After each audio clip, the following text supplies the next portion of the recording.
There's a whole lot that goes into hosting the Super Bowl. I don't mean at your house, I mean at a stadium. You need 2 great teams, a killer halftime guest, tons of food and amenities, and of course a mega-sized stadium to hold it all. The Super Bowl isn't just the most watched sporting event in America. It's also the highest revenue-generating media asset in all of television.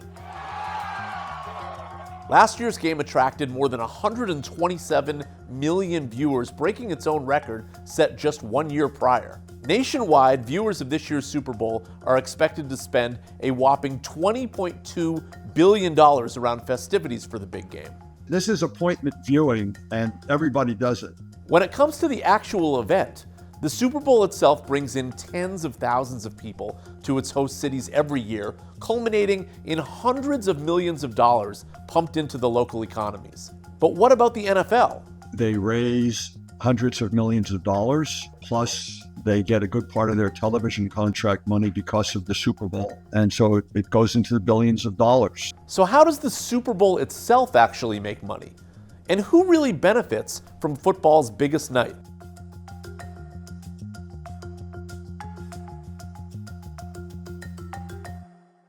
There are several direct revenue lines for the NFL, including ticket sales and sponsorships.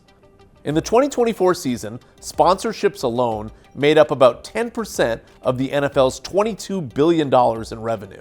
Corporations put down a great deal of money. And one of the things that corporations get, in addition to advertising and promotion of their products, is they get access to the NFL. Apple pays the NFL $50 million every year to sponsor the halftime show. That's money that goes directly into the NFL's pocket. But the biggest direct moneymaker for the actual game is ticketing and hospitality. Starting ticket prices for Super Bowl 60 are currently around $6,000, with premium tickets priced in excess of $15,000. They sell luxury suites. Levi Stadium has, I think it's 170 luxury suites, and they sell those for an average price of probably $1.4 million. That's another $240 million in revenue. Tickets and luxury boxes together, you're probably looking at close to $400 million in revenue. And there's very little overhead for the NFL. When it comes to things like infrastructure, security, transportation, usually the host city absorbs those costs. You don't automatically get an increase in tourism because you host the Super Bowl. It's possible that normal visitors, normal tourists will stay away from a host city with the expectation that it's a bad time to visit. But the biggest revenue source for the NFL is its media contracts. The NFL's current broadcasting agreements are worth more than $110 billion over an 11-year period. That's approximately $10 billion every year. ESPN alone pays the NFL $2.7 billion annually for broadcasting rights for Monday Night Football and 2 Super Bowls, next season's and the 2030 game. To put that number into perspective, ESPN's parent company, Disney, bought Marvel Studios in 2009 for $4 billion, or around $6.1 billion today, meaning in just 3 years, Disney will give the NFL more money than it paid for all of Marvel Studios.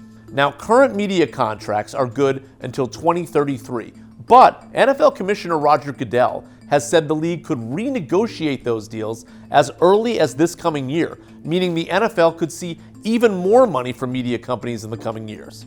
The advertising basically goes to the network that's carrying the games. The NFL gets a little bit of advertising revenue. This year, on average, a 30-second Super Bowl ad costs about $8 million. And NBC ad chief Mark Marshall told me about 5 to 10 of those advertisements actually cost more than $10 million this year.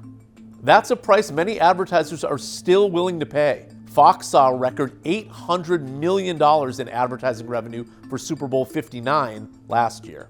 Beyond the stadium, there's an entire secondary economy connected to the Super Bowl in terms of merchandise, licensing, and international broadcast revenue. Also, the explosion of sports gambling is another revenue stream for the NFL. Americans wagered an estimated $30 billion on NFL games alone this season. The Sports Betting Alliance predicts $1.7 billion will be wagered on the Super Bowl this year through the legal licensed sports books. They get money from the sports books for the data that's connected to the games. They get money from just the share of the revenue that the sports books take in. Some of them in the more modern stadiums are creating sports parlors so people can do prop betting while they're at the stadium in the sports parlors. It hasn't had a major impact on the revenue of the leagues. It has been a growing source, and it's certainly a source that the leagues continue to try to cultivate.